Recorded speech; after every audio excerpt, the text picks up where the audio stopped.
Welcome to today's episode of Between Neens and Deens. My name is Nina, and I'm joined by my best friend, partner, and baby daddy, Dayon. And together, we're a couple of 20-something-year-olds just trying to navigate this whole first-time parenting thing. So we're laying it all out there and talking about all the things you wish your parents told you about love, sex, and happiness. Happy birthday to Neens.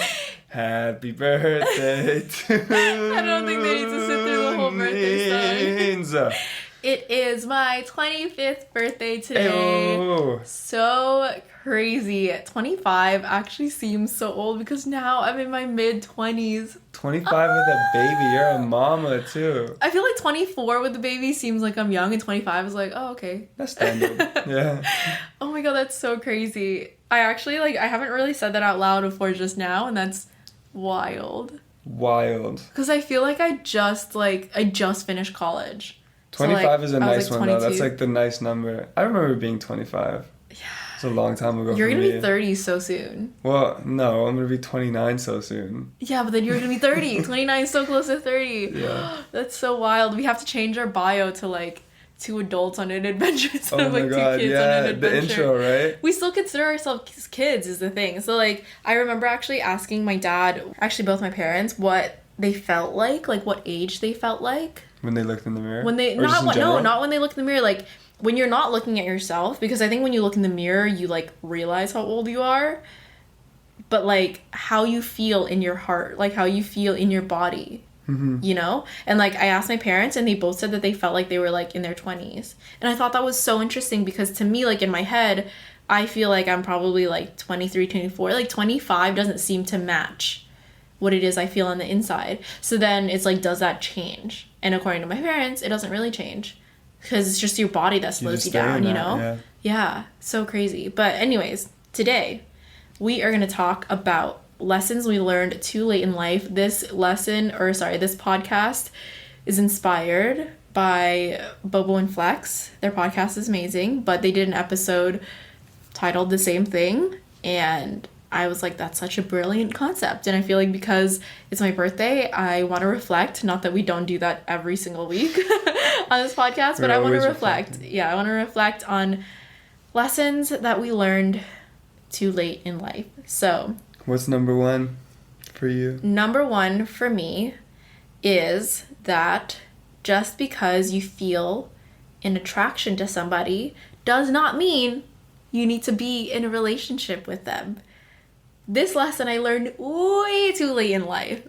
We've talked about this before, but I need to reiterate that it's literally just every single guy that I found myself attracted to, I would be like, oh my god, I'm attracted to them. So then we would be in such a great relationship and he's probably so nice and he's probably blah, blah, blah. And I attributed so much to physical and sexual attraction, but that's all that it is. Mm-hmm. I think you're so taught that attraction is all or nothing, you know? So if I find you physically attractive, you must be all of these things as well.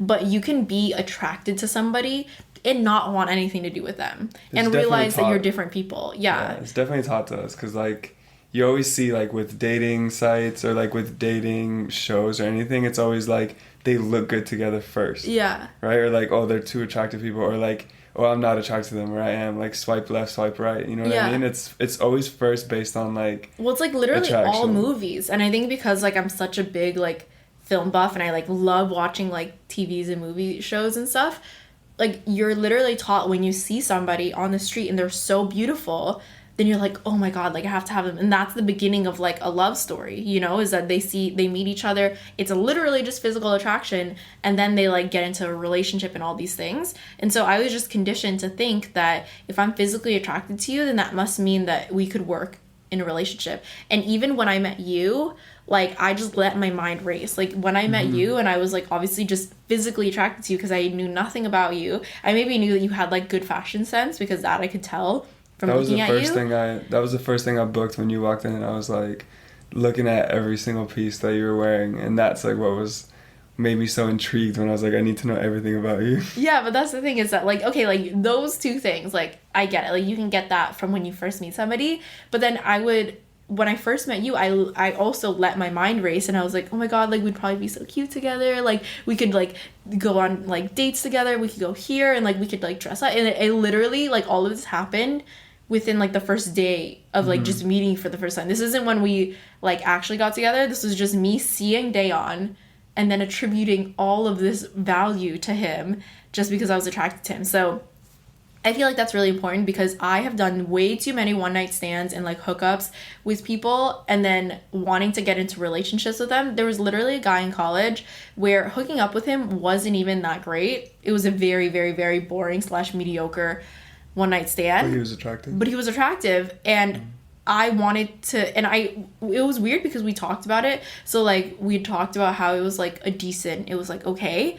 And then I was like, yeah, but I would still like to continue like seeing you. And he was like so confused by it because he was like, but it wasn't even great. So like, you why? Just told him he was mediocre. Yeah, I told him that he was mediocre, but then I still wanted to like be with him, and he was so confused. And I get now why he was so confused, but in that moment in time, I was like, yeah, like it was very mediocre, but like I think we could enjoy each other's company and like, you know, blah blah blah, whatever. And it's like, no, Nina, like you don't need to do that. You know, and I feel like there's too many situations. That's a compromise you shouldn't make. Yeah, and I feel like there's so many situations with like friends that we have where like they're attracted to somebody, and I'm like, but that can be it. You know, you don't need to force something. And I think that like that belief that physical attraction should equal all these other things, or like that you need to be in a relationship with somebody just because you find them attractive, led to me like forcing relationships and forcing connections that were not there. I made that mistake many times as well. Yeah, I wish I had the confidence to just be like, or like it's honestly not really confidence. I wish I just had the knowledge to be like, I see that you're attractive, we can hook up, but that's it. It doesn't need to be more than that. But I never really got there, you know? So that's, for me, that's the first lesson that I learned way too late in life. So learn from my lessons. Or if you're going to make the mistakes, at least have my voice in your head telling you, you don't need this. Yeah. You don't need to do this. For me, I guess the main lesson that I learned way too late in life is work ethic. And I don't even know how, I guess, like, where I lost that or where I've never gained it. But, like... Yeah, it was never gained. It's just, or I was just like, based on what I saw, I felt like I didn't have to work for many things. Yeah. And like, I guess being raised as a traditional male as well, like I never thought that I had to do any of the things around the house as well, because like a lot of the people around me, like from particularly the females. Yeah, and like, and just like also when I go back home, like the men just, you know, they just go to work, but even sometimes they just don't even go to work, but they still don't have to do anything around the house because that is the woman's job, which I wish I wasn't exposed to that, you know what I mean? Because like I don't agree with that lifestyle. And yeah, I just wish that I had more work ethic. I think that's something that I learned so late in life that made it so hard for me to like actually break out of that cycle. Do you know what I mean? Yeah. So like we often talk about, not super often, but the other day your dad was over and we were talking about your basketball skill. And even though like, I mean, I wasn't around for that period of your life where you were playing college ball and all that stuff, like I know your work ethic and I know that how you feel about it. And yeah, I feel like if you had learned your work ethic earlier on, then maybe you could have gone further in basketball. And I don't know if that's like a regret that you have, but I do know that that's something it was a regret. I think I've went past it from being a regret. Like I don't like acceptance. Like I've accepted it and I've learned a lot from that situation, so I don't regret it. But like obviously I see now that there was like ways that I definitely could have like progressed further, and that was literally just I wouldn't say that I didn't put in an effort at that time. I think I just let other things get to me. And I think that also goes hand in hand in regards to like when you read about what a Pisces is, like it's the two fish. There's always, you know, one swimming upstream and the other one going the other direction, right? So it's pulling you in different directions. And I think for me, I always was like, if something became too difficult, then I found a different route. You know what I mean? And I don't think that's not the right way to go. Because like even you need if to push through. Yeah, because like with basketball it's like, oh, like, you know, things were getting a little harder, like maybe Like, you actually need to practice. Yeah, or like I'm like, well, no, practicing wasn't a thing, but when it was just like about like actually learning plays and like doing that part, like I was like, that's not for me. Like organized basketball is not for me, and I was so quick to just kind of give up and go a different direction and be like,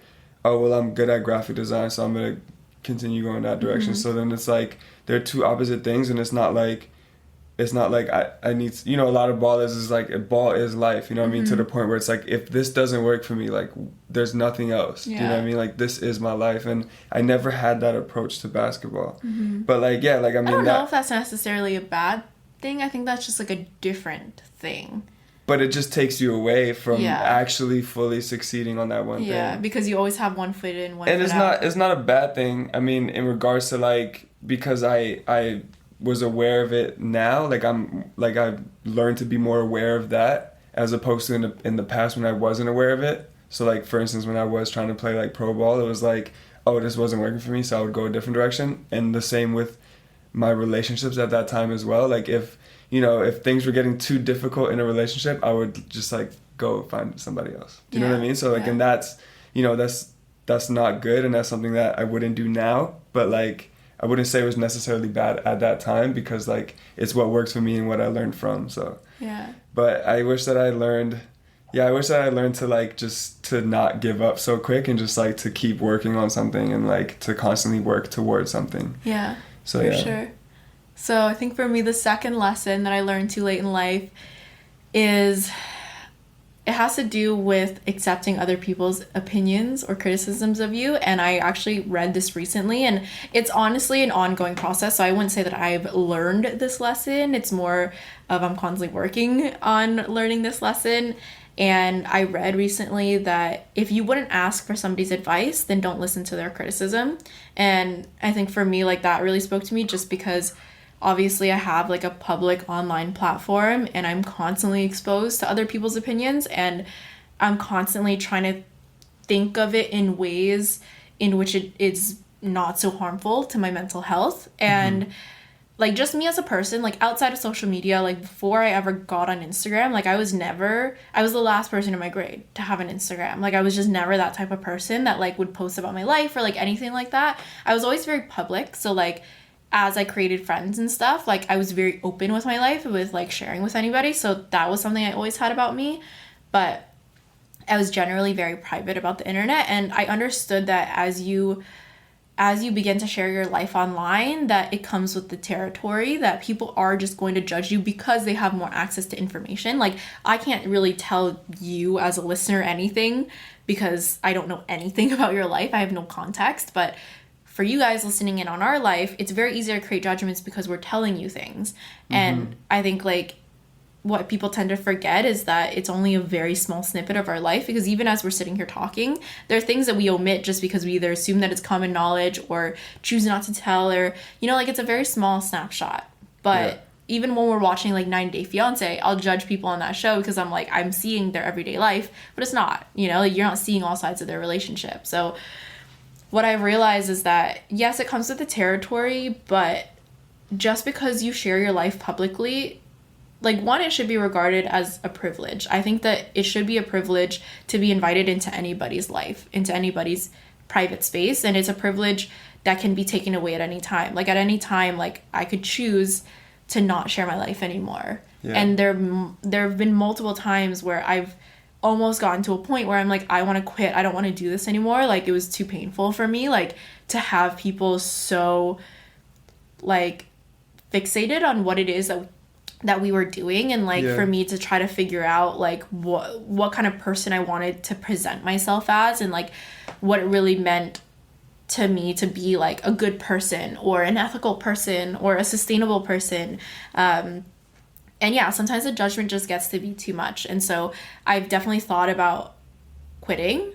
And I think like in that process, I've realized that it is a privilege and that I need to protect my space. You genuinely considered quitting. Yeah, like it to that the point. Was a really rough patch, that was like last year, I believe. Yeah, it was a really, really rough patch, and I think like one day we'll do like a full episode on it. But we should definitely. Yeah, it got to the point where I was like, I want to quit everything. Like, I want to just disappear from the internet because I can't take it anymore. And And it was because I was getting like a lot of criticism, and it really made me question who I was as a person. And it got to the point where I had to realize that yes, it comes with the territory, and it's a natural instinct to judge. And there are going to be people that feel the need to tell you that, you know, they're going to unfollow you for whatever reason, or that like they feel like you're a bad person. And I never will understand people like that, because even though for me, like I might judge somebody, you know, like on 90 Day Fiancé or other influencers that share their life, like I don't feel the need to tell other people negative things about their life choices, because what is the point of that? Yeah. But it's the internet. It comes with the territory, but I've learned that I need to also protect my peace. Like, you can have opinions about like the way it is that I live or the choices that I make. And this goes for people like whether you're publicly on the internet or not, you know, like you have friends, family, people that will judge your life, and people can judge you, and it's their right. It's their freedom of speech. Like I hear that a lot when people are like, when influencers are saying like, please stop telling me things, and people are like, it's part of the territory, like it's my freedom of speech to tell you how I feel. And like, yes, it is, but also it's my right to protect my peace. And if I don't want you in my space, I can either cut you off, I can block you, or like it's also my right to say I don't want that energy here. And I think that like, yeah, publicly or privately, you should be able to do that. So like, even if it's your friends or your family, if there's somebody in your life that's, you know, telling you things or telling you to live your life a certain way and you don't appreciate it, like it's your right to be like, that's my boundary, I don't want you to cross it, like please don't talk to me about that.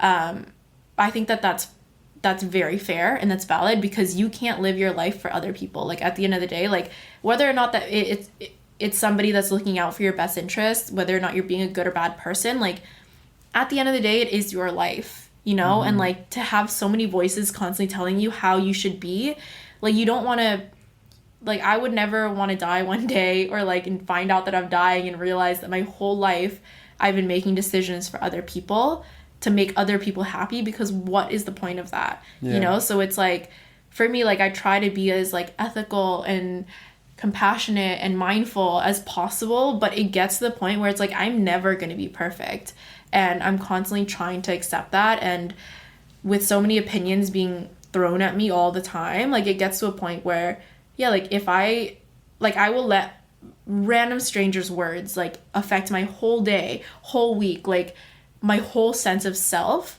And at the end of the day, like that's not right, because I don't know anything about this person. Anybody can say anything to me and I'll take it to heart, and that's not fair. And they don't necessarily know you, so there's no consequences or repercussions for them. It's just somebody venting their emotions, like, or somebody just upset with me for a choice that I made. But at the end of the day, like I wouldn't even really accept that kind of response from like a friend, you know. Like if a friend wanted to like berate me for something that I did, like first of all, you better be like a good fucking friend, because like I wouldn't really listen to it otherwise. But yeah, like if I wouldn't that's ask the you for thing advice, though, there's consequences when there's someone that actually knows you, because then like I they cut off lose our that friendship, privilege of actually ever hanging out with you. So so it's like, but with the internet, it's like, you know, they're like, I'll just say this, what am I really necessarily losing? And they'll like unfollow, but it's like you could have just unfollowed me and not like kept that to yourself, and not ruin my whole day and like make me question who I am as a person, you know. Like I don't think that people realize that there are like that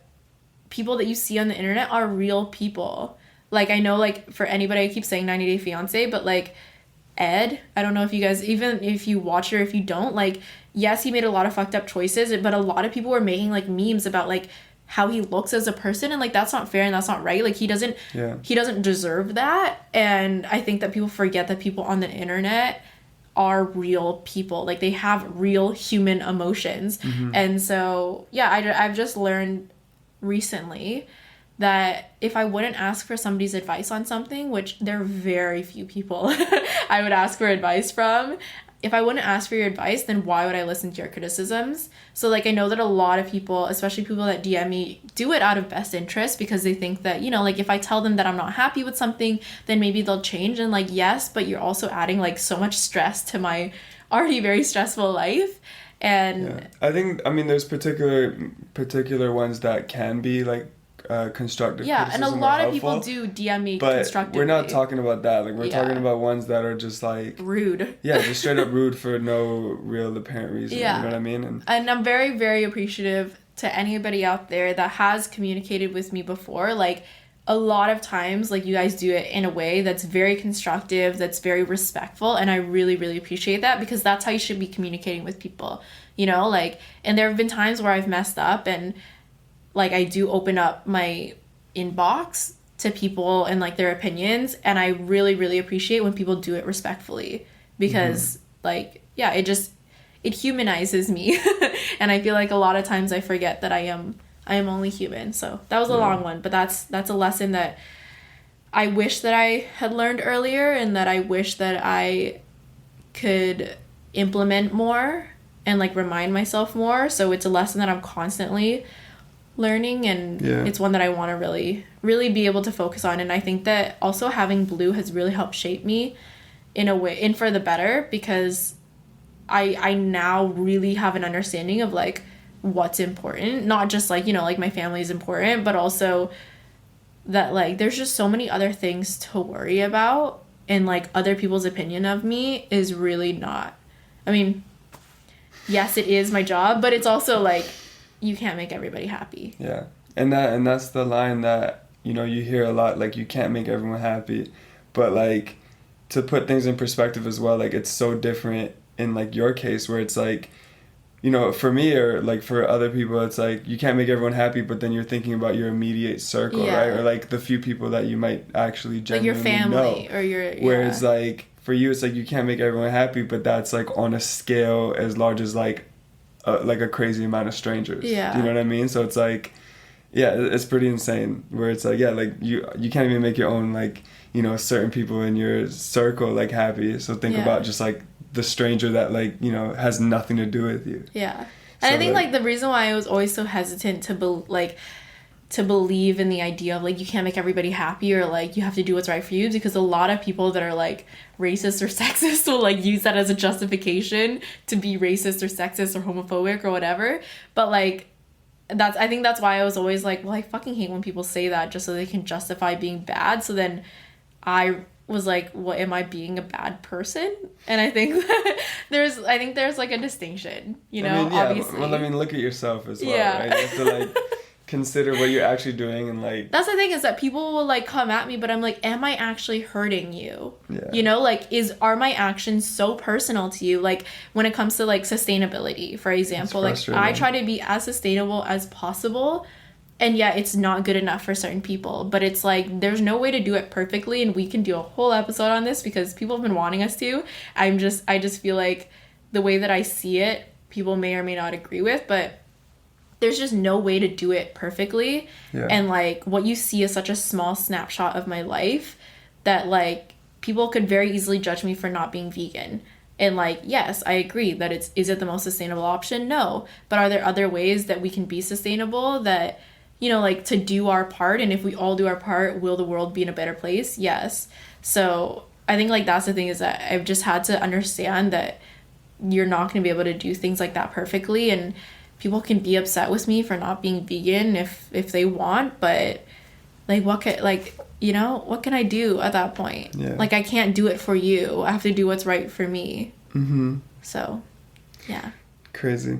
So, for me, what have I learned too late in life? I guess to kind of complement the one that you were saying, something that I'm also still learning is that, you know, I should do things for myself more. And I feel a lot of the times, especially when I was younger, I, like, would just do things to either impress someone else or make someone else proud or make someone else happy. But, you know, number one person should always be me, and, like, you know, people that I genuinely, like, keep really close to me. So whether that's, like, you and our baby, those are the most important things, and those are the people that I should be constantly trying to impress, not, like, random strangers, like, you know, trying to get compliments from them or whatever it may be. So I still struggle with it sometimes, you know, but when I was younger, it was a constant thing that, like, took over, you know what I mean, where it's like I couldn't leave the house without an outfit that I thought someone else would be, like, that sick, instead of, like, something that I thought was nice. Do you know what I mean? Just because, like, and there was things that I was too scared to wear as well, and, like, you know, it like took over my mind, where it's like there was things that I was too scared to wear because hearing other people's opinions of yeah, you. while I'm like, you know, but the thing is I'm not even receiving those opinions yet. You know what I mean? It's just like in my own head where it's like someone doesn't compliment you, you're like, they definitely hate my outfit. yeah. No, but then also it's not even that. It even comes down to like me literally like waking up in the morning and putting something on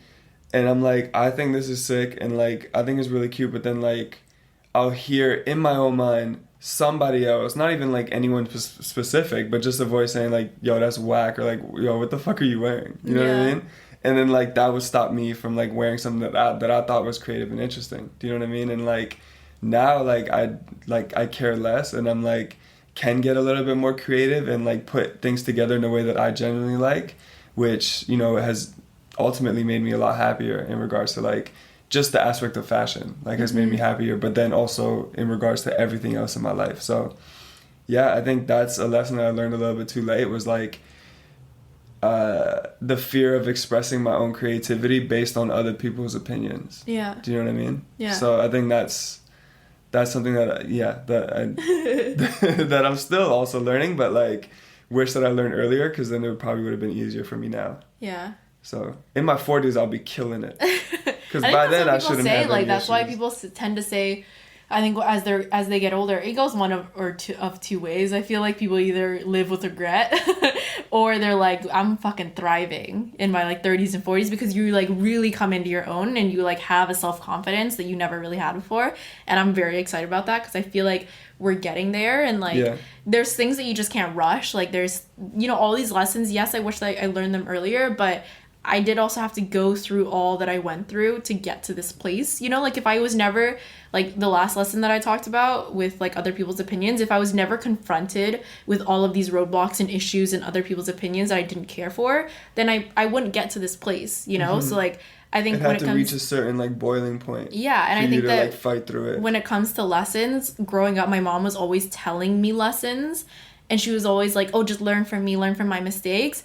And I was so resistant to that because I'm like, okay, I hear what you're saying, but you can't actually learn a lesson without living through it. Mm-hmm. It's so different from actually yeah, like you actually need to like live your life and like actually learn from them. So the last lesson that I learned too late in life, kind of similar, I guess. We're just building on all of our lessons here, but I feel like the last lesson is that I have a lot of power in my voice and that you should express yourself. Similar to what you're saying, but for me, it's specifically like being able to speak my mind. And it's something that it's a constant learning process. That's something that you've taught me as well. Really? Yeah, that's something I learned a lot from you. Like I wasn't able to ever make, you know, a remotely genuine, open caption on my Instagram. Or like to really like have those open kind of conversations with people that are strangers to me. Before I wasn't able to do that before. Before it was just like, how can I be, like how can I be like as cool sounding as possible and like detached, you know what I mean, as possible. So. That's the thing too, is that with social media is that what I found, this is kind of off topic, but what I found is that creators that grow really quickly and on a really big scale are the most palatable creators. And when you actually look at their content, like usually, I mean, let's say it's fashion because that's most of the people that we're following. Yeah. A lot of fashion creators that are huge are also people that you know very little about. You don't really know much about their opinions or about them as people because they don't share it. And so it's very easy to like them because all you like is their fashion. And so I think like that's great if you like want to grow, but when you want to create a very loyal audience that really cares about you, and really I think in my opinion use your platform for a greater purpose, is to like express your thoughts, you know, whatever they are. And I think that this is hard because we live in a world now where there's kind of like my way or the highway, no matter what you believe in. But I think that the more that people are able to express themselves, one, you learn more as a person, you learn more from other people. But even though it's not always popular, like I'm constantly having people follow me, but also unfollowing me at the same rate. So that's why my following kind of stays the same unless like I do something different to really grow it at a faster rate. Yeah. But people are constantly... Like make a reel of our baby falling? Yeah. But like I'm constantly growing and losing followers at the same time, because every single time that I speak my mind, it speaks to some people and it makes them really happy to be following me, and to some people it doesn't speak to them because they don't want to know about me, they don't want to connect, you know. And so then they unfollow because they're like, I liked her for her fashion, but then like I don't now I care know for, too much about her, like what. Yeah, so I think like that's the thing, is that for me, I've just found that even though I know that it might be detrimental to my growth, it's important for me to share my experiences and to share how I feel, because one, I'm able to connect with you guys a lot better, and I really love the fact that I have a platform that allows people to feel comfortable like talking to me and sharing with me their experiences. And you know, a lot of people ask me for advice, and I like to be able to connect with people in a very human way, but also people that are able to relate, because that gives you that just solidifies that you're not alone. Do you know what I mean? When it's like, when you're sharing your hardships and things like that, that like, you know, other people are like, damn, I'm not alone on yeah, this, because the thing with like the internet is that so much of it is like you don't know what's real and what's fake. And you know, like even when it comes to how people feel about themselves, you know, like you might look at somebody, you might look at my profile and be like, wow, she's so confident, and like, you know, like there's nothing that I worry about or struggle with. But if you listen to our podcast, but if you listen to our podcast or like read any of my captions, like I'm very open about the things that we do struggle with, the things that we fight about, like things that I'm insecure about. And I think that that's really important, because you have highs and lows in life, and I think that's what should be normalized, not, you know, achieving this really happy, successful lifestyle that comes without any struggle, because that's not realistic for anybody. It doesn't matter who you are, like you're gonna have highs and lows. And so I've just found that being able to speak my mind and say no to things, oh my god, like this should honestly be the last lesson. The biggest last lesson is like being able to say no, because I used to be such a yes man, and I would be so scared of people not liking me if I was difficult or if I was resistant. And so I found that it was just easier to say yes. So I would say yes to hang out, I would say yes to going out, I would say yes to doing projects that I didn't want to do. Like I would just say yes so much that I felt myself like get so drained. You wear yourself thin. Yeah, you wear yourself thin. You're not happy because you're not doing things that you really truly want to, and you're not preserving your energy. People you don't want to, doing things you don't want to. Yeah, like it's like I would hang out with people and feel so sad afterwards. And then I had that too. Yeah. You remember those times? Yeah, I remember. And I was like, why are you doing that to yourself? Just say no. Just say you can't. Like just say that you don't want to go, you know, and that's okay. And I think that this comes with growing up, is learning to protect your peace and your energy. Like when I was in, like even up until like the end of college, I didn't know how to preserve my time, or I didn't realize how valuable it was. So I would say yes to everything because I'm like, oh, it's just hanging out, it's just time. But like time is like everything. Time is money, you know? And so I think being able to say no has given me so much more power and confidence, and like being able to grow into myself and who I am. Because like even when it comes down to like my sexual relationships, like there have definitely been times where I just went along with things and I shouldn't have, because I just didn't have the confidence to speak up for myself. And that's really bad, you know? Like I know that a lot of like females and femmes like do struggle with that, because that's something that you're taught, that you shouldn't be difficult and that you should just go along with everything. But it gets you into situations where you don't want to be there. And like I definitely wish that I had learned this earlier, but just being able to practice saying no in small ways. Like if someone asks you if you want anything to drink, if you don't, say no, you know, like don't let people coerce you into changing how it is that you should feel about things.